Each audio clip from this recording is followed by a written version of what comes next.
Hey YouTube, comment ça va aujourd'hui?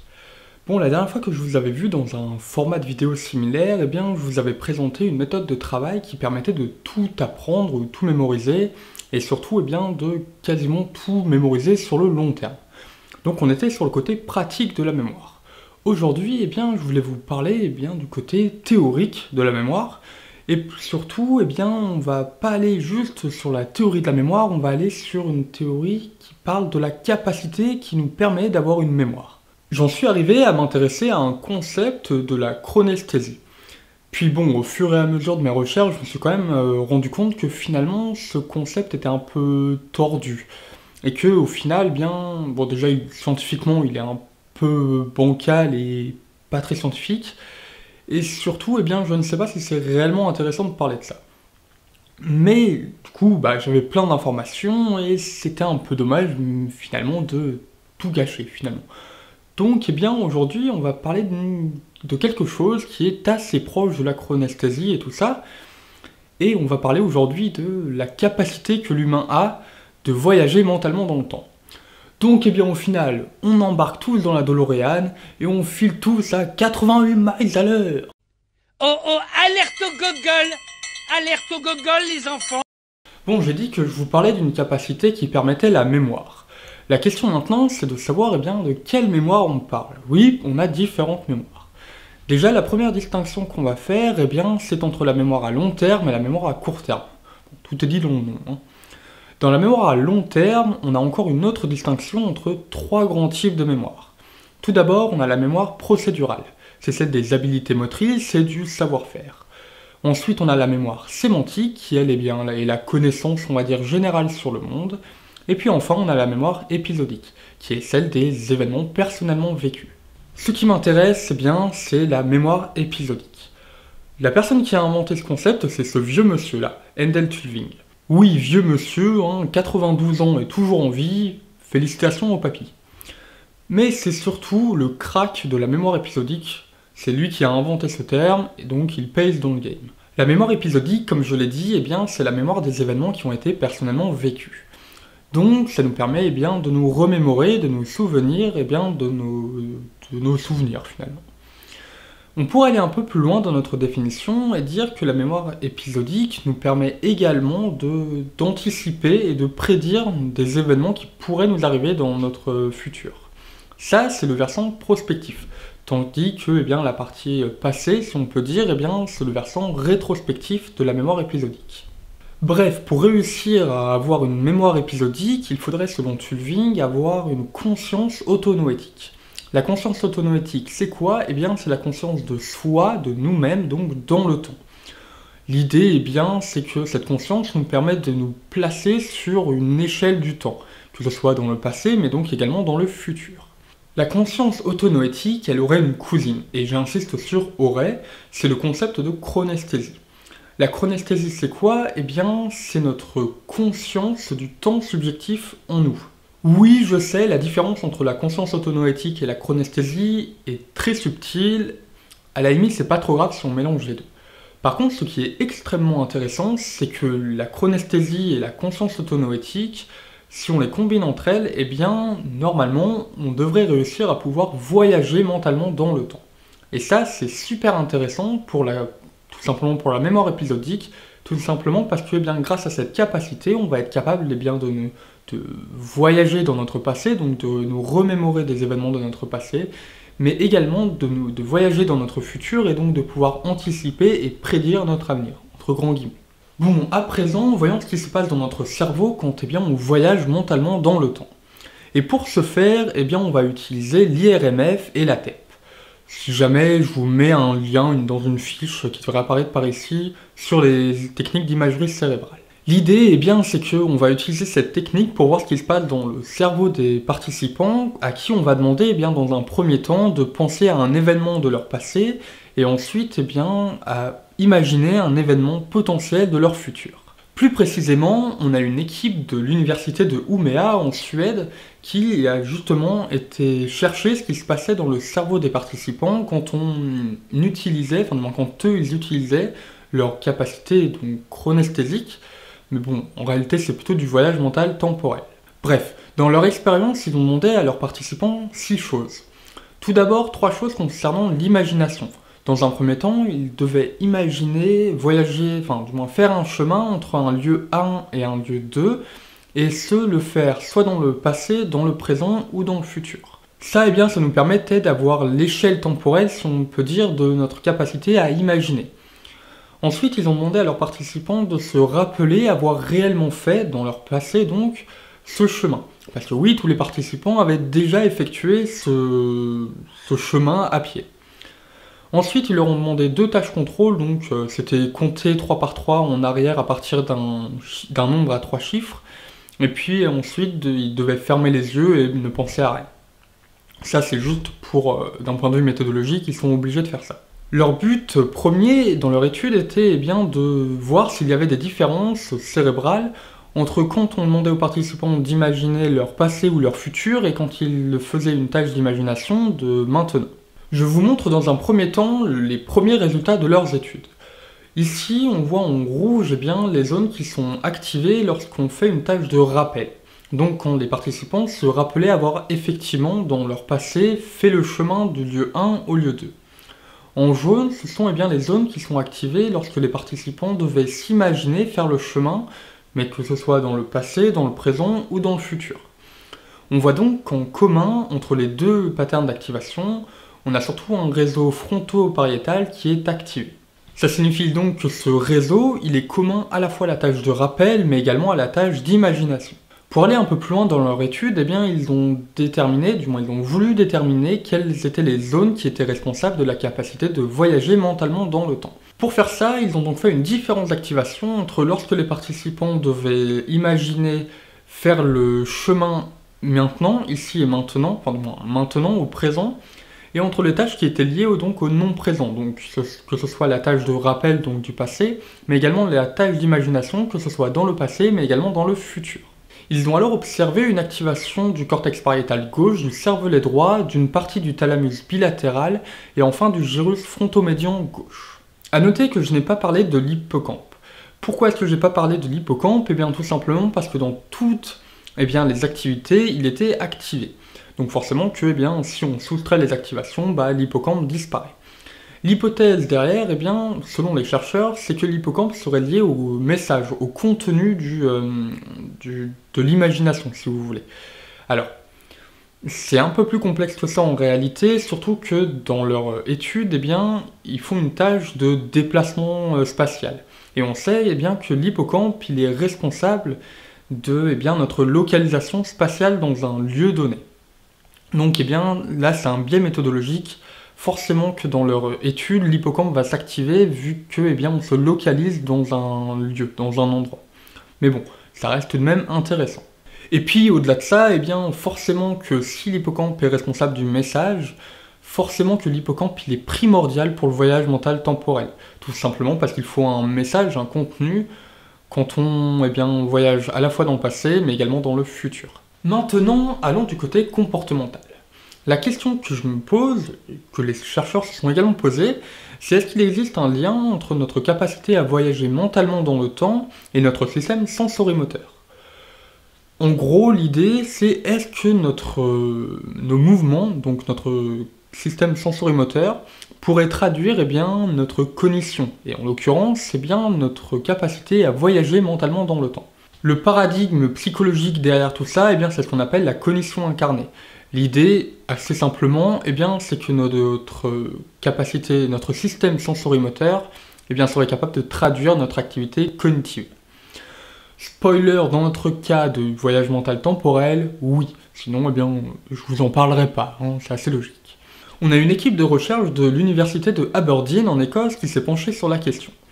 Leur étude était assez simple, on va dire. Ils ont placé des capteurs de mouvement en dessous des genoux des participants. Et ensuite, à leurs participants, ils leur ont demandé 2 tâches. Dans un premier temps, ils devaient imaginer, du moins se rappeler de leurs 4 dernières années de vie et s'imaginer un jour typique de cette période. Et ensuite, ils ont demandé à leurs participants de s'imaginer, du moins d'essayer de prédire ce que seraient leurs 4 années prochaines de vie, et donc d'imaginer un jour typique de cette période. Leurs résultats sont extrêmement intéressants. Quand ils ont observé les participants faire une tâche rétrospective, donc imaginer leur passé, eh bien ils ont alors observé que les participants avaient tendance à reculer. Alors que quand les participants faisaient une tâche prospective, donc imaginer leur futur, les participants avaient tendance à avancer. Alors, quand je dis avancer, ils ne faisaient pas des pas comme ça, ou ils ne marchaient pas en arrière comme ça, on est d'accord. C'est juste que leur corps avait tendance à s'avancer ou à se reculer. Et en plus, c'est très léger, on ne peut pas réellement le voir à l'œil nu, mais avec des capteurs de mouvement, on le détecte très facilement. Qu'est-ce que ça signifie? Eh bien, d'un point de vue recherche et méthodologique, c'est extrêmement intéressant parce qu'on a là maintenant une mesure indirecte de l'activité cognitive du voyage mental dans le temps. Et en plus de ça, eh bien, cette étude montre qu'il existe un lien entre notre capacité à voyager mentalement dans le temps et notre capacité sensorimotrice, donc dans nos mouvements. Et ça, eh bien, ça corrobore tout simplement l'étude dont je vous ai parlé précédemment sur les réseaux neuronaux de la capacité à voyager mentalement dans le temps, puisque eh bien, on retrouve une activation dans le cervelet droit qui est responsable tout simplement de notre équilibre statique, donc dans notre capacité à, entre guillemets, à rester droit quand on ne bouge pas. Donc forcément, quand les participants restent debout, droit, eh bien, quand on avance ou qu'on recule, eh bien, c'est notre cervelet qui est responsable de ça. Donc finalement, eh bien, ça va bien avec notre capacité à voyager mentalement dans le temps. Bon, je vous ai parlé donc dans un premier temps des circuits neuronaux qui sous-tendaient l'activité de voyage mental dans le temps. Je vous ai ensuite parlé de l'aspect comportemental, mais je vous ai pas encore parlé de comment ça fonctionne réellement. Et pour ce faire, eh bien, je vais utiliser une métaphore qu'ont proposé Thomas Söderndorf et Michael Corballis, qui sont des chercheurs australiens et néo-zélandais. Leur métaphore, c'est celle du théâtre, et elle explique extrêmement bien comment on peut voyager mentalement dans le temps. Et vu comme en plus je suis un peu un feignant et que j'ai eu la flemme de chercher une métaphore, tout le monde est content. L'idée derrière leur métaphore, elle est relativement simple. C'est qu'il n'y a pas une seule capacité cognitive qui permet le voyage mental dans le temps, c'est qu'il y a un ensemble de capacités cognitives qui le permet, et que si on a un dysfonctionnement sur une de ces capacités, le voyage ne peut pas se faire. Il sera imparfait, et ça nous empêchera de pouvoir prédire correctement notre futur. Je ne sais pas si je l'ai dit, mais leur métaphore c'est celle du théâtre. Donc on retrouve différents éléments du théâtre, tout simplement. On retrouve donc une scène, un auteur, des acteurs, le décor, un directeur, un producteur exécutif, ainsi qu'un diffuseur. Premièrement, la scène. L'idée, c'est qu'il faut avoir une imagination pour pouvoir voyager mentalement dans le temps. L'imagination, elle va nous permettre de rassembler différents éléments entre eux, et donc ainsi on va pouvoir créer une scène, tout simplement. Et ça, ça va nous permettre justement de pouvoir créer un événement dans notre futur, mais également aussi dans le passé. Au niveau psychologique, ce que ça demande pour pouvoir assembler tous ces éléments, c'est ce qu'on appelle des représentations secondaires. Et ces représentations secondaires vont également pouvoir nous permettre, donc in fine, de pouvoir, entre guillemets, choisir la représentation qu'on voudrait. On va créer différentes représentations et ensuite on va pouvoir les choisir. Mais ça, j'y viens après. Ensuite, l'auteur. L'idée de l'auteur, c'est qu'il nous faut un narrateur pour pouvoir raconter un événement, une histoire. Et donc dans notre cas, il nous faut un narrateur mental. Le narrateur mental, il est donc de l'ordre du déclaratif. C'est lui qui va pouvoir nous permettre de nommer des choses, etc. Comme c'est lui qui va nous permettre également de nommer les choses et donc de nommer des choses à l'infini, vu comme on peut assembler différents éléments au même endroit, il faut que le narrateur il ait des règles qui suivent la récursion. L'idée de la récursion, c'est comme les règles de grammaire, c'est qu'on peut accumuler, du moins ajouter à l'infini différentes prépositions dans une seule et même phrase. Et donc, dans notre cas du voyage mental temporel, on peut ajouter différents éléments à l'infini dans une seule et même scène. Après l'auteur, il nous faut des acteurs. L'idée des acteurs, c'est que dans la plupart, voire même dans quasiment toutes les scènes qu'on va imaginer, mais que ce soit dans le passé, mais également dans le futur, il y a très souvent des personnages. Voire même en fait tout le temps des personnages, puisque dans tous les cas, nous sommes présents. L'idée derrière, c'est qu'il faut donc avoir une connaissance déjà déclarative sur les personnes qui vont apparaître, mais il faut également avoir une connaissance de la psychologie des personnes, si je peux dire ainsi. Donc par exemple, ça va être la théorie de l'esprit, et ça, ça va nous permettre de pouvoir prédire des comportements des personnes qui sont donc présentes dans nos imaginations, du moins dans les événements qu'on va pouvoir imaginer.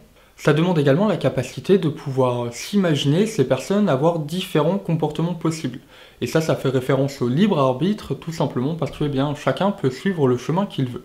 Ensuite, on a un décor. Pourquoi un décor? Tout simplement parce que l'imagination qu'on va imaginer, elle doit suivre les règles et surtout les lois physiques et biologiques du vrai monde, si je peux dire ainsi. Et il y a surtout une dimension qui est extrêmement importante, c'est la dimension temporelle. Et ça tombe bien parce que d'un point de vue cognitif, on a justement plein de processus et de mécanismes qui traquent entre guillemets les informations temporelles, notamment donc la longueur temporelle, l'ordre temporel des événements dans un continuum temporel, si je peux dire en fait, tout simplement. Et pour faire ça, on aurait besoin de la mémoire de travail, puisque la chronologie est un phénomène qui est constructif et surtout on a besoin de répéter et c'est donc actif. Ensuite, place au directeur. L'idée, c'est que vu comme on va avoir différents scénarios, il va falloir les choisir. Mais pour les choisir, il va falloir qu'on répète ces événements pour trouver celui qui soit va le mieux avec la réalité, soit celui qu'on préférerait. Et pour faire ces répétitions, c'est comme au théâtre, tout simplement, on fait différentes répétitions pour voir si tout va bien, si tout fonctionne bien. Là, c'est exactement la même chose. Et pour faire ça au niveau cognitif, cela demande de la dissociation ainsi que de la métacognition. Avant-dernière composante de notre métaphore, le producteur exécutif. L'idée, c'est que pour imaginer différents événements, il nous faut un contrôle volontaire dessus. Et ça, ça demande des fonctions exécutives, notamment de l'inhibition. Parce que oui, anticiper son état mental futur, c'est pas si simple que ça, c'est même très complexe, et donc ça demande des fonctions exécutives pour réguler un peu tout ça. Et donc la cognition a donc besoin d'orienter notre capacité à voyager mentalement dans le temps vers quelque chose de probable. Et donc pour que ainsi ça va permettre au voyage mental d'être efficace et surtout flexible. Enfin, dernière étape de notre métaphore théâtrale, c'est le diffuseur. Alors le diffuseur, le principe c'est tout simple, c'est qu'il va falloir pouvoir communiquer ce qu'on vient d'imaginer. Alors ça passe pas nécessairement par du langage, on peut le faire avec de l'art par exemple. Mais on est d'accord là-dessus, le langage il reste extrêmement important pour communiquer. On a même des hypothèses qui disent que le voyage mental temporel aurait permis le développement du langage.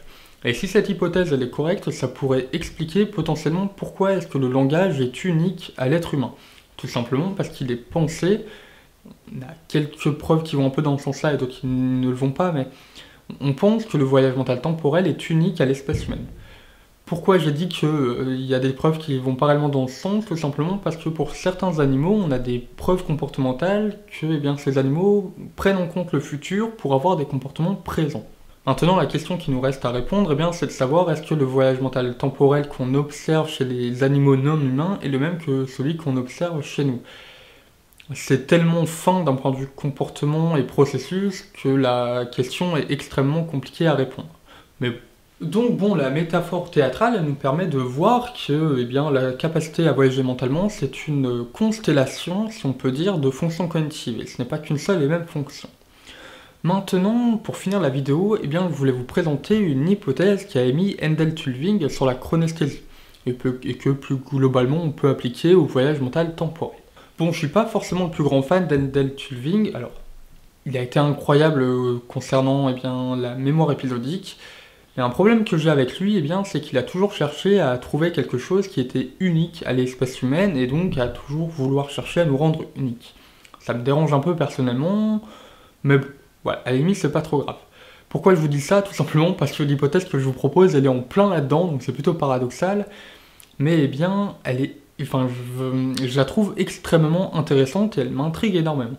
Tulving, il a proposé que la partie prospective de la chronesthésie, et donc plutôt du voyage mental temporel, a été un énorme avantage pour l'être humain, tout simplement parce qu'il a permis, et le permet encore, de pouvoir développer et faire évoluer la culture humaine. L'idée derrière, c'est que pour changer son environnement, il faut pouvoir anticiper son environnement futur. L'hypothèse donc de Tulving, c'est tout simplement que le développement de la culture humaine a été et continue toujours d'être extrêmement dépendant de notre capacité à pouvoir envisager et anticiper, si on peut dire, notre futur, et également celui de notre progéniture. Et donc ainsi on pourrait changer notre comportement présent. Un animal qui n'arriverait pas à anticiper ou prédire son futur, bien que potentiel, ne pourrait pas, au moment présent, avoir des comportements et persévérer dans ces comportements qui pourraient avoir un effet bénéfique sur son futur. D'habitude, ce comportement animal, eh bien, il suit les lois physiques et biologiques de notre monde. Le passé impacte le présent et le présent impacte le futur. Et ça, c'est une loi qui est unidirectionnelle. À une seule exception près, c'est grâce à la chronesthésie, puisque eh bien, si on peut anticiper notre futur, eh bien, on pourrait ainsi modifier nos comportements présents. Et ça, en fait, la chronesthésie, ça serait un peu un trick, si on peut dire, de la nature pour pallier, si on peut dire, à la loi unidirectionnelle du temps. Et dans la mesure où eh bien, la chronesthésie, ou plutôt le voyage mental dans le temps, a été permis grâce au développement du cortex préfrontal, et que eh bien, la chronesthésie a été importante pour le développement de notre espèce humaine, eh bien, l'hypothèse serait donc de dire que le cortex préfrontal nous a permis de développer l'espèce humaine comme on la connaît aujourd'hui. Et surtout de créer un monde qu'on connaît aujourd'hui. Un monde dans lequel eh bien, la survie de l'espèce ainsi que l'épanouissement et la satisfaction de chaque membre de l'espèce n'est donc plus du ressort de la nature, mais donc du ressort de la propre sagesse de chaque individu. Ou des fois même du manque de leur sagesse, ça dépend des cas. J'espère en tout cas que tout ce que je vous ai présenté vous a plu et que eh bien, vous avez appris différentes choses. Alors je préfère quand même vous prévenir, on n'est pas sûr non plus de tout ce que j'ai dit, c'est très récent, il y a encore plein d'études à faire, mais bon, c'est un peu le début, donc voilà, je voulais quand même vous le présenter. Et puis bon, même si des fois ça peut un peu dérouter certains de vouloir toujours chercher ce qui nous rend unique, bon, je pense que le seul truc qui nous rend unique, c'est un peu la débilité de l'espèce humaine, mais bon, ça c'est que mon avis, mais voilà. Bref, comme d'habitude, je discute beaucoup trop. Si jamais la vidéo vous a plu, n'hésitez pas à la partager. Pour moi, ça me ferait super plaisir également. Et puis, si jamais vous avez des questions ou si vous souhaitez rajouter quelque chose sur ce que j'ai dit, n'hésitez pas en commentaire, c'est fait pour ça. Et puis enfin, si jamais vous souhaitez m'aider à développer la chaîne et pour ne pas rater les prochaines vidéos non plus, n'hésitez pas à vous abonner à la chaîne. Voilà, c'est gratuit, donc profitez-en. Et puis, moi, sur ce, je vous dis à la prochaine pour une prochaine vidéo. Bye bye!